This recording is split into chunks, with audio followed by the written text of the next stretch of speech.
More than half of Arizona's employers require some kind of drug testing for their workers. And there's a new report out now that says the number of people who tried to cheat their drug test rose by 40% last year. Our chief investigative reporter Morgan Lowe is looking into the ways people are cheating and what happens if they get caught.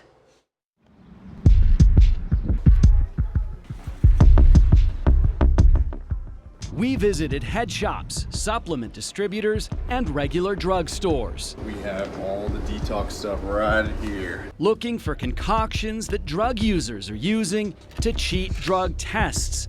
Drinks, powders, and pills. Something else you may never knew existed. Is that the best stuff? This is what we have. It's guaranteed.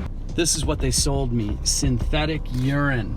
That is what this woman says she used. This stuff is supposed to come off just like regular urine. Correct. It's supposed to be undetectable. Why should you care? Because she works in the OR, and outside the hospital, she has a secret. I do smoke marijuana. People in your position, do they get drug tested? Yes. She says she used synthetic urine twice before and it worked. But last month, something changed. So the lab called and said they had to inform me that the result was a substitute, that this was not human urine. It is estimated that as many as 15% of doctors and nurses have had issues with substance abuse, compared to less than 10% in the regular population. I would say that about 2/3 of our complaints are substance-related complaints.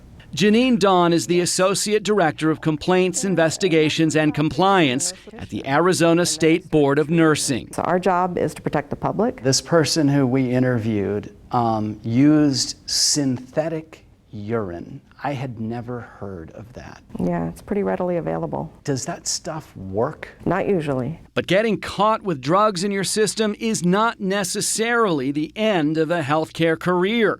If a nurse or doctor tests positive and nobody was harmed, there are diversion programs available. It's not the end of the road, but what it is, it's the beginning to recovery if the nurse indeed acknowledges that there's a problem. Kathleen Harrington oversees the nursing board's Alternative to Discipline program, where she says they have an 85% success rate. Currently, we have about 450 participants in our programs. Countless jobs now require a drug screening to get hired. Others, like law enforcement, pilots, and healthcare workers, are subject to additional testing because of the high-stakes nature of their work. That helps explain why there are so many products for sale and other methods that claim to game the drug test. Have you ever spoken to anybody else who's used this stuff? Absolutely. Is it pretty common? Yeah, it used to be great. We had a girl that worked at the clinic, and you would just bring in somebody's urine who you knew was clean, and she would just sign off that it was the right temperature and you were good to go. But now she's out of a job and has a message for anyone else looking to fake a test. I have learned a terrible lesson. It feels horrible.